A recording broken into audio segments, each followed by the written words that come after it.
സ്ത്രീകൾക്ക് ചേലാകർമ്മം നടത്തുന്നത് നിങ്ങൾ കേട്ടിട്ടുണ്ടോ? അത് സുന്നത്താണോ? ഇതൊരു ആചാരമാണെന്നുള്ളത് നിങ്ങൾ ആരെങ്കിലും വിശ്വസിക്കുന്നുണ്ടോ?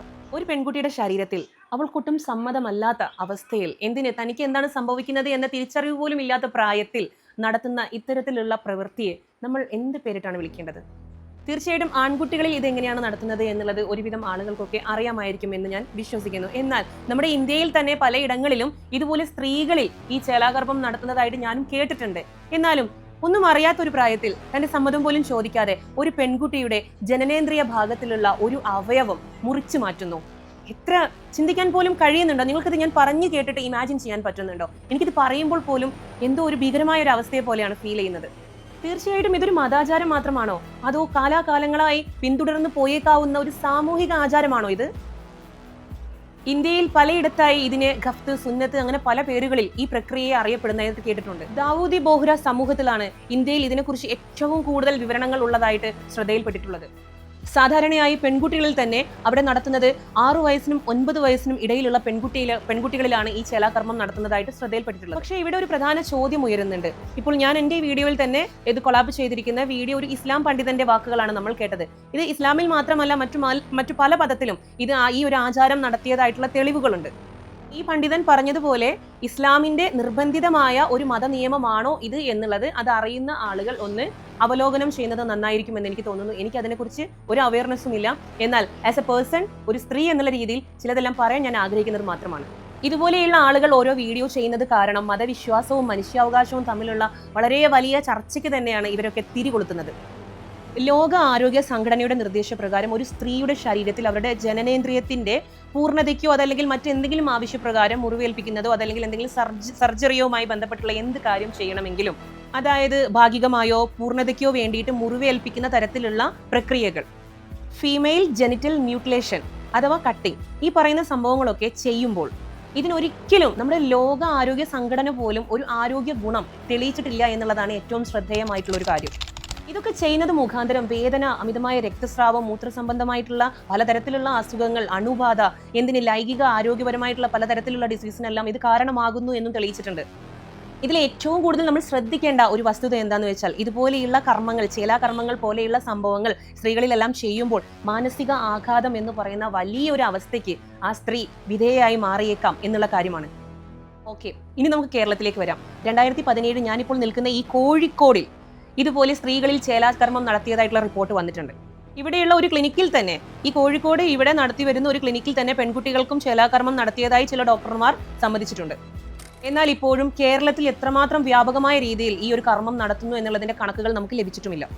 ഇവിടെ നിശബ്ദമായി ഉയർന്നു വരുന്ന ഒരു ചോദ്യമുണ്ട്. ഒരു കുട്ടിയുടെ ശരീരത്തിൽ അവളുടെ ശരീരത്തെക്കുറിച്ച് തീരുമാനമെടുക്കാനുള്ള അവകാശം ആ കുട്ടിക്കാണോ, രക്ഷിതാക്കൾക്കാണോ, അതല്ലെങ്കിൽ സമൂഹത്തിനാണോ എന്നുള്ളത്. മതവിശ്വാസത്തിന്റെ പേരിൽ ഒരു പെൺകുട്ടിയുടെ ശരീരത്തിൽ നിങ്ങൾ മാറ്റം വരുത്തുമ്പോൾ അവളുടെ സമ്മതം എവിടെയാണ് നിങ്ങൾ അന്വേഷിക്കുന്നത്? പാരമ്പര്യം നിലനിർത്താൻ വേണ്ടിയിട്ട് നിങ്ങളൊരു ആചാരം പിന്തുടരുമ്പോൾ അതിന്റെ പേരിൽ ആരോഗ്യപരമായ പ്രശ്നങ്ങൾ ഉണ്ടാകും എന്നുള്ളത് എന്തുകൊണ്ട് നിങ്ങൾ ചിന്തിക്കുന്നില്ല? ഇതേ സമയം തന്നെ ഈ വിഷയത്തെക്കുറിച്ച് സംസാരിക്കുമ്പോൾ തീർച്ചയായിട്ടും ഒരു മതത്തെ, ഒരു സമൂഹത്തെ മുഴുവനായിട്ട് കുറ്റപ്പെടുത്താനും സാധിക്കില്ല. കാരണം ഈ സമൂഹത്തിൽ തന്നെ ഈ ആചാരത്തിനെതിരെ ഞാനടക്കമുള്ള ഒരുപാട് സ്ത്രീകൾ തിരിച്ചറിവ് മുഖാന്തരം ഇതിനെതിരെ സംസാരിക്കുന്നുമുണ്ട്. ദാവൂദി ബോഹ്ര വിഭാഗത്തിലുള്ള സ്ത്രീകളെ ഉൾപ്പെടുത്തി നടത്തിയ ഒരു അന്വേഷണത്തിൽ, അതല്ലെങ്കിൽ ഒരു സർവേയിൽ, ആ വിഭാഗത്തിലുള്ള സ്ത്രീകളിൽ 80% സ്ത്രീകളും ഈ പറയുന്ന ആചാരം വരും തലമുറയിലേക്ക് പോകരുത് എന്ന് ആഗ്രഹിക്കുന്ന സ്ത്രീകളാണ്. തീർച്ചയായിട്ടും ഇത് എന്റെ അഭിപ്രായമല്ല. ഈ ദാവൂദി ബോഹ്ര വിഭാഗത്തിലുള്ള സ്ത്രീകളെ കേന്ദ്രീകരിച്ച് നടത്തിയ സർവേ റിസൾട്ടിന്റെ ആ ഒരു പഠനവുമായി ബന്ധപ്പെട്ട് കിട്ടിയ ഒരു ഉത്തരമാണ്. ഇതുപോലെ തന്നെ വളരെ പ്രശസ്തമായ ഒരുപാട് എഴുത്തുകാർ ഇതിനെതിരെയെല്ലാം എഴുതിയിട്ടുണ്ട്. ഓരോ സ്ത്രീകളുടെയും വേദനയെ അത്രയും ഗഹനമായി ആ വേദനയെ ഉൾക്കൊള്ളിച്ച് വായനക്കാർക്ക് മനസ്സിലാകുന്ന ഭാഷയിൽ നമ്മൾക്കത് അനുഭവത്തിൽ വരുന്ന രീതിക്ക് എഴുതിയിട്ടുണ്ട്. ഞാൻ തന്നെ ഈ ഇടയ്ക്ക്, ഞാനൊരു വലിയ ഡിജിറ്റൽ റീഡറാണ്. അപ്പോൾ ഡിജിറ്റൽ റൈറ്റിങ്ങിനെ ഇഷ്ടപ്പെടുന്ന ഒരാളെന്നുള്ള രീതിയിലും ഡിജിറ്റൽ റൈറ്റർ എന്നുള്ള രീതിയിലും കൂടെ അറിയപ്പെടാൻ ആഗ്രഹിക്കുന്നതിനെ കൊണ്ട് പ്രതിലിപിയിൽ ഞാനൊരു കഥ വായിച്ചിട്ടുണ്ടായിരുന്നു. ആ കഥയിൽ വളരെ കൃത്യമായി പരാമർശിച്ചിരിക്കുന്നു. ഒരു വിഭാഗം, അതായത് വളരെ പുരാതനമായ കാലഘട്ടത്തെയാണ് അത് സൂചിപ്പിക്കുന്നത് എങ്കിലും 2017 കോഴിക്കോട് പോലെയുള്ള ഈ നഗരത്തിൽ പോലും ഇതുപോലെയുള്ള കർമ്മം നടന്നിട്ടുണ്ടെങ്കിൽ നമ്മൾ ചിന്തിക്കണം. അന്ന് സ്ത്രീകളിൽ, കുഞ്ഞു കുട്ടികളിൽ, പെൺകുട്ടികളിൽ ഈ ചേലാകർമ്മം നടത്തുന്നതിനെ മുതിർന്ന സ്ത്രീകൾ ആ പെൺകുട്ടികളോട് പറയുന്നത് എന്താണെന്ന് അറിയാമോ? എന്തിനാണ് ആ പെൺകുട്ടികളെ പ്രത്യേകം തയ്യാറാക്കിയ ഒരു അറയിലേക്ക് കൂട്ടിക്കൊണ്ടു പോകുന്നത് എന്ന് അറിയില്ല. എന്നിട്ട് ആ പെൺകുട്ടി, ഈ കഥയിൽ തന്നെ ഒരു പെൺകുട്ടി, അതായത് പർണ എന്ന് പറയുന്നതായിരുന്നു അതിലെ കഥാപാത്രം എന്ന് ഞാൻ ഇപ്പോഴും വിശ്വസിക്കുന്നു. പർണയോട് അവിടെ ഇരിക്കുന്ന അമ്മ പറയുകയാണ്, മോളെ ഇന്നിവിടെ ഒരു കർമ്മമുണ്ട്, നിന്നെ അതിനുവേണ്ടി തയ്യാറാക്കാനാണ് ഇത്രയും ആളുകൾ നിന്റെ ചുറ്റിൽ നിൽക്കുന്നത്. അതായത് 5-6 സ്ത്രീകൾ അവളെ പിടിച്ചു നിർത്താൻ പാകത്തിന് അവിടെ നിർത്തിയിരിക്കുക. പച്ച ശരീരത്തിൽ, ആ കുട്ടിയെ ഒന്നും അറിയില്ല. കുട്ടിക്ക് പ്രത്യേകം തയ്യാറാക്കിയ വസ്ത്രങ്ങളെല്ലാം അണിഞ്ഞ് ആ മുറിയിൽ ഒരു മെത്തയിൽ ആ കുട്ടിയെ കിടത്തുമ്പോൾ എന്തിനാണ് തന്റെ കൈയും കാലും അല്ലെങ്കിൽ തന്റെ ശരീരഭാഗങ്ങൾ ഓരോരുത്തർ ബലമായി പിടിച്ചിരിക്കുന്നത് എന്നുള്ള ആശങ്കയിൽ ആ കുട്ടി ചോദിക്കുകയാണ്, എന്താണ് മാതാവേ ഇവിടെ സംഭവിക്കുന്നത് എന്ന്. അന്നേരം അവളുടെ അമ്മയുടെ മറുപടി എന്താണെന്ന് അറിയോ? മോളെ ഇന്ന് ഇവിടെ ഒരു കർമ്മം നടക്കുകയാണ്. ആ കർമ്മം മറ്റൊന്നുമല്ല, ഞാൻ അടക്കമുള്ള എല്ലാ സ്ത്രീകളും അനുഭവിച്ച അല്ലെങ്കിൽ നമ്മൾ വിധേയായ ഒരു കർമ്മം തന്നെയാണ്. ആ ഒരു കർമ്മത്തിനാണ് ഇന്ന് മോളെയും ഇവിടെ തയ്യാറാക്കിയിരിക്കുന്നത്. തീർച്ചയായിട്ടും മോൾ ഒരുപാട് വേദന സഹിക്കേണ്ടി വരും. പക്ഷേ മോൾ ചെയ്യുന്നത് പുണ്യമാണ്. മോളുടെ ശരീരത്തിൽ നിന്ന് പാപം ചെയ്യാൻ പോകുന്ന ഒരു അവയവത്തെ നമ്മൾ എടുത്തു മാറ്റുകയാണ്. സ്ത്രീകളിലെ ലൈംഗികാസ്വാദനത്തെയാണ് ഈ പാപം ചെയ്യുന്ന അവയവം എന്നുള്ളതിനെ കൊണ്ട് ഉദ്ദേശിച്ചിട്ടുള്ളത്. ഒരു സ്ത്രീക്ക് സെക്ഷൽ പ്ലഷർ ഏറ്റവും കൂടുതൽ ലഭിക്കുന്നത് എവിടെ നിന്നാണ്? അതിന് ഏറ്റവും കൂടുതൽ സ്ഥാനം നൽകുന്ന അവയവം തന്നെയാണ് ഇതിലൂടെ മുറിച്ചു മാറ്റുകയും ചെയ്യുന്നത്. തീർച്ചയായിട്ടും ആ ഒരു നോവൽ വായിച്ചപ്പോൾ അതിലെ പല അനുഭവങ്ങളും എന്നെ പിടിച്ചു നിർത്തിയെങ്കിൽ പോലും ഈ ഒരു ആചാരത്തെക്കുറിച്ച് ഞാൻ ഒരുപാട് ആലോചിച്ചിട്ടുണ്ടായിരുന്നു. എന്തുമാത്രം സ്ത്രീകൾ, എന്തുമാത്രം കുഞ്ഞി പെൺകുട്ടികൾ നിശബ്ദമായി അവരുടെ ആ ഒരു വേദന അവർ സഹിച്ചിരിക്കും. എത്രമാത്രം കാലങ്ങളിൽ തന്റെ ശരീരത്തിൽ നിന്ന് മുറിച്ചു മാറ്റിയ ഒരു അവയവവുമായി അവർ ജീവിച്ചിരിക്കും എന്നുള്ളത്.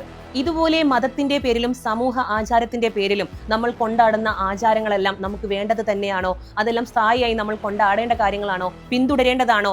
മാറ്റി നിർത്തേണ്ടതാണോ? എന്നേക്കുമായി തുടച്ചു മാറ്റേണ്ടതാണോ എന്നുള്ളത് നമ്മൾ എല്ലാവരും ഒന്ന് ചിന്തിക്കണം.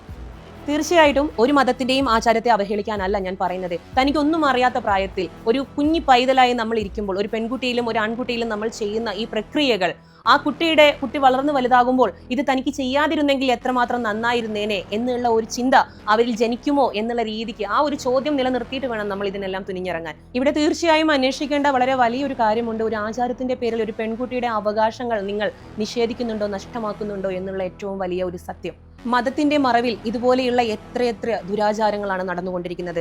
ഇതെല്ലാം നമുക്ക് വേണ്ടത് തന്നെയാണോ എന്നുള്ളത് മനുഷ്യനായി പിറന്ന ഒരാളെങ്കിലും ആ രീതിക്ക് ചിന്തിച്ച് മുന്നോട്ടേക്ക് പോയാൽ ഏറെ നന്നായിരിക്കും. അങ്ങനെ നമുക്ക് മുന്നോട്ടേക്ക് പോകാൻ സാധിച്ചാൽ നിശബ്ദമായി തേങ്ങുന്ന ഒരുപാട് മനുഷ്യരുടെ കണ്ണീരിൽ നിന്ന് നമുക്ക് അവരെ രക്ഷിക്കാൻ സാധിച്ചേക്കും.